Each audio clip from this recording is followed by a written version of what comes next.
안녕하세요. 대치동 논술혁명 박기호 선생님입니다.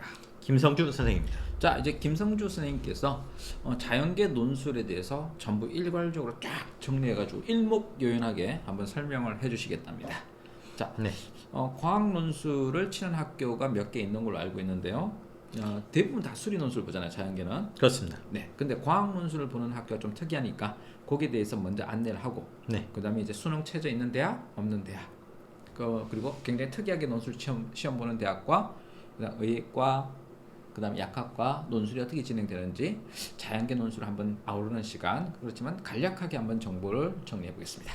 네. 과학 논술을 치르는 학교는 현재는 7개 대학입니다. 올해 발표가 아직 정확하게 안 나서 그렇지만 과학 논술이 빠지는 학교가 생길 수는 있어요. 그렇지만 현재의 과학 논술을 보는 학교는 7개라고 생각하면 됩니다. 자, 어디가 있죠? 네. 지금 보다시피 중앙대, 성균관대, 연세대, 경희대, 그다음 서울여대, 아주대, 그다음에 중앙대 안성, 그리고 연세대 미래 이렇게 있습니다. 특이점을 조금 더 살펴보서 얘기를 하자면 현재 성균관대학이 아까 말씀을 드렸던 것처럼 과학이 빠질 가능성은 좀 있습니다. 얘기가 나왔기 때문에. 하지만 올해 정확히 발표가 나면 다시 한번 정리를 해드릴게요. 그 다음에 지구과학을 논술 시험으로 보는 학교는 연세대밖에 없습니다. 오, 그렇군요. 네. 그러니까 지구과학이 논술에 포함된 것은 연세대밖에 없다. 네, 맞습니다. 그러니까 학생들이 선택하는 거죠. 그렇죠. 그 다음 다른 학교들의 경우에는 대부분 다 의대, 약대의 경우에만 과학 논술을 보는 형태가 되는 거고요. 네. 특이하게 서울여대는 과학 논술만 보는 학교가 그럼 되겠습니다. 수리 논술 안 보는 곳이군요. 네. 그럼 수학이 자신이 없는데 자기는 과학 하나 자신 있다. 그러면 그럼 서울여대 논술에 도전하는 거군요. 여학생의 경우는 그래야죠. 그렇죠. 네. 남학생이 칠 수는 없겠죠. 네. 자, 그럼 이제 네. 수능 체제가 있는 학교와 없는 학교를 한번 정리를 해주실래요? 네, 수능 최저가 있는 학교는 기본적으로 수능 점수가 어느 정도 나오는 학생들에게는 굉장히 유리한 전형입니다. 네, 왜 그렇죠? 일단 수능 최저를 못 맞추는 학생들이 상당히 많이 빠져요. 정말 극단적인 경우로 보면 재작년에 서강대 전자공학과로 기억을 하는데 경쟁률이 100대 1이었어요. 오, 그렇죠. 100대 1. 그런데 실제로 시험을 치러 온 애들은 17대 1이었어요. 대부분 수능이 만족이 안 됐기 때문에 애들이 쫙 빠집니다. 뭐 서강대 인문계열 같은 경우는요, 보통 한 90대 1 정도 됩니다. 네, 그렇죠. 그런데 이제 수능 체제를 걸러내고 나면 실질 경쟁률은 21대 1. 비슷하네요. 네, 그 정도 됩니다. 한 5분의 1만 남기고 다 빠지는 꼴입니다. 그렇죠. 뭐 20%만 뭐 시험 치러 간다라고 생각하시면 됩니다. 맞습니다. 그래서 수능 최저를 채우는 게 생각보다 어렵기 때문에 수능을 채울 자신이 있다라고 하면 이 학교들을 치르는 것이 상당히 유리하죠. 자, 근데 이제 제가 고민이 있는 게요. 인문계열은요, 대부분 이제 탐구 영역은 사회탐구나 과학탐구 중에 한 과목만 반영을 해요. 근데 자연계 입시 요강을 보면 과학 두 개를 요구하는 학교들이 있죠. 그게 있습니다. 의예과, 약학과가 그렇더라고요. 네. 의예과, 약학과 같은 경우 뒤에 이제 더 보여드릴 텐데 우리가 보통 두 개 합으로 우리가 수능 체제를 선정하는 경우가 되게 많아요. 아, 그렇다면 요거 이제 두 개 과학탐구 두 개를 다 보는 것은 의예과하고 약학과, 그러니까 그건 뒤에서 설명하고 네네. 일반적인 것만 딱 설명할까요? 네. 일단 수능 최저가 있는 학교들은 아까도 말했다시피 채울 수 있는 학생의 경우는 굉장히 유리한 조건에 들어있는 거니까 잘 고려를 해주는데 지금 당장은 학교들의 목록을 그냥 보는 걸로만 생각하고 넘어갈게요. 총 24개 학교가 수능 최저를 보기 때문에 상당히 많은 학교가 수능 최저에 관련이 있다고 보면 됩니다. 그럼 이제 확실한 것은 제일 높은 대학이 있어요. 중앙대가 3합6이죠. 네. 그 다음에 성균관대가 3합6이죠. 네. 그리고 서강대가 3합6이잖아요. 그렇죠. 3합6인 학교는 요 세 개인가요? 그러네요. 요 세 개밖에 없겠군요. 지금 잠깐 방금 말씀해 주신 부분을 조금 넘어가자면 자연계의 경우에는 그 경우가 의학과, 약학과, 수의학과 등등과 관계가 있어요. 근데 이제 3합6인 대학은 이제 그거 빼고 일반 대학 중에서 일반 대학 중에서는 그래서 방금 말씀하셨던 네 데 개밖에 외에는 없죠. 없습니다. 네. 중앙대, 네. 성균관대, 서강대. 네. 요 세 개네요. 네, 여기서는, 그렇죠. 자연계에서는. 네. 그리고 이제 방금 조금 전에 언급이 됐던 것처럼 자연계의 경우에는 의학과나 약학과나 수의학과가 좀 특이한 경우로 잡혀 있는데 이 경우에는 거의 모두 다 지금 표를 보다시피 3합 또는 4합인 경우가 많습니다. 그 이제 사합 5네요. 네. 사합 5.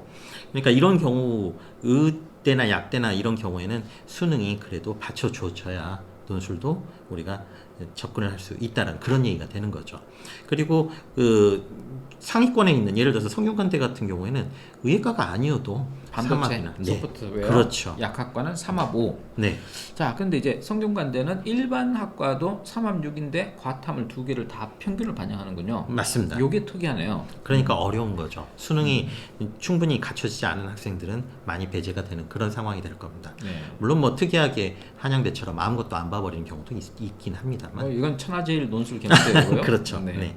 그리고 뒤에서 이제 보여드리겠지만 한양대는 심지어 전형도 약간 일반적인 다른 의대랑 좀 달라요. 언어 논술을 조금 해야 됩니다.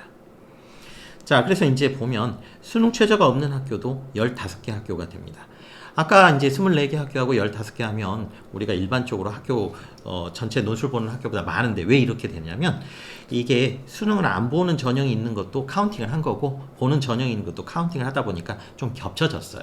그래서 여기서 보면 수능 최저가 없는 학교들 중에서도 가톨릭대나 그 다음 인하대나 그 다음 아주대처럼 의예과가 있는 학과는 3개 영역 이상을 다 수능 최저로 카운팅을 하고요. 네, 나머지 이제 그 의예과는 이제 별도로 하고 네. 나머지 대학들은 없다는 거잖아요. 아예 없습니다. 네. 이제 아예 없는 대학 중에서 이제 괜찮은 대학이 와 연세대가 있네요. 네, 한양대도 있고요. 그렇죠. 서울권에 있는 대학 중에서는 시립대, 네, 뭐 과기대, 광운대가 있네요. 상당히 좋은 조건들이 많아요. 수능 체제를 갖추지 않고도 근데 사실상 여기 문과에서는 수능 체제가 없다 그러면 베팅하기가 쉬운데요. 뭐 도전하기가 쉬워요. 근데 자연 계열에서는 수능 체제가 없더라도 수학 실력은 좋아야 되는 거죠. 그렇죠. 뭐 수학 최소한 수학은 잘 해야 되겠죠. 그렇죠. 네, 넘어와서 조금 특이한 시험을 치르는 경우들이 몇 가지가 있어요. 아까 이제 말씀드렸던 것처럼 서울여대는 과학만 봐요. 그 다음 한양대의 경우는 되게 재밌는 게 의예과하고 상경 계열은 인문논술 600자짜리를 쓸 줄 알아야 됩니다. 여기 이제 의과는 좀 빠질 것 같은데.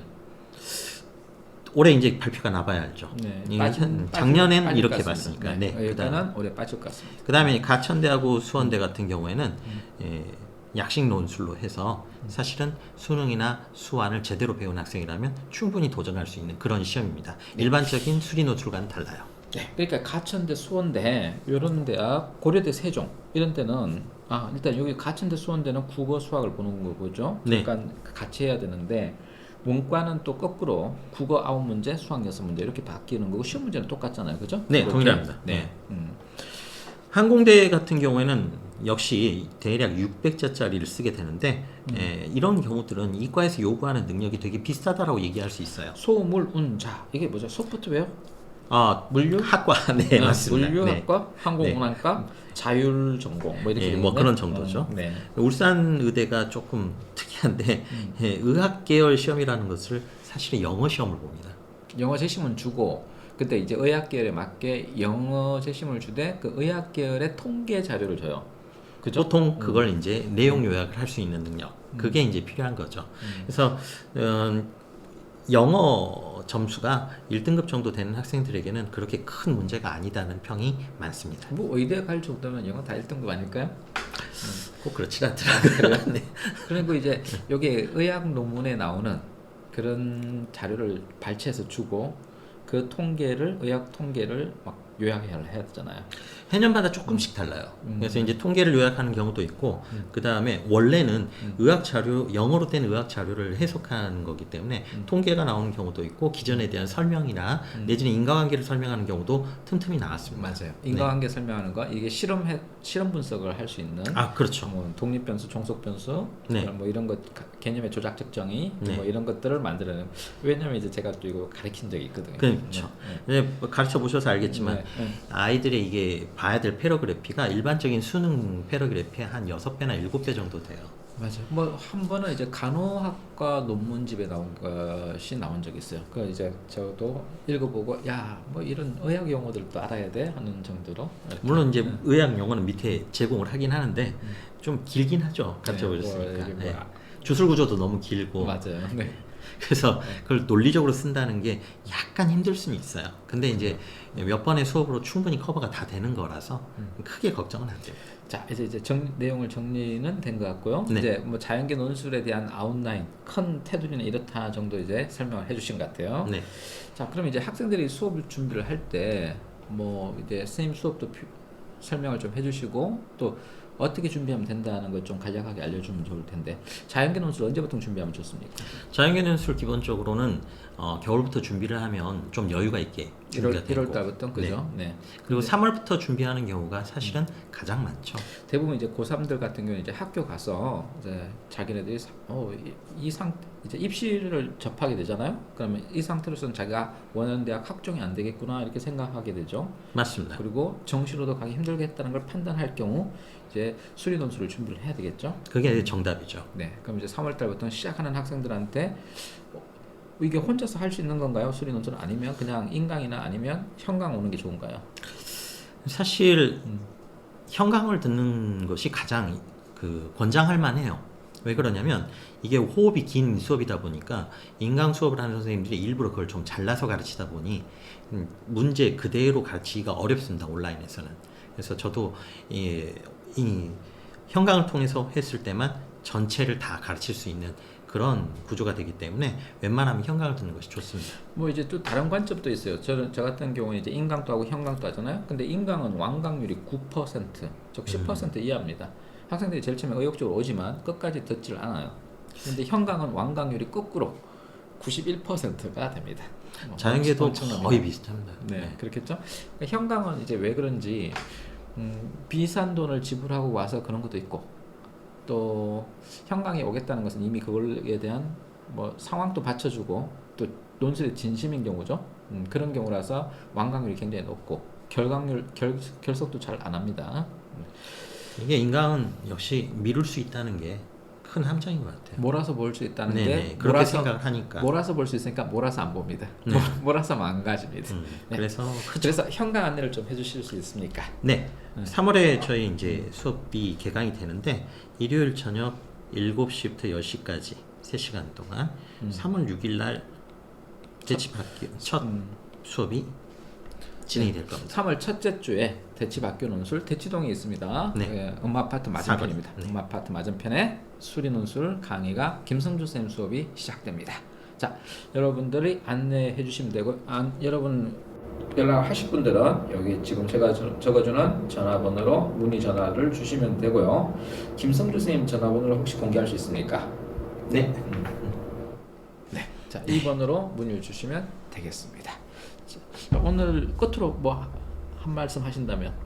이제 본격적으로 입시가 시작이 됐으니까 정신 바짝 차리고 열심히 하자. 뭐 이 정도죠. 네.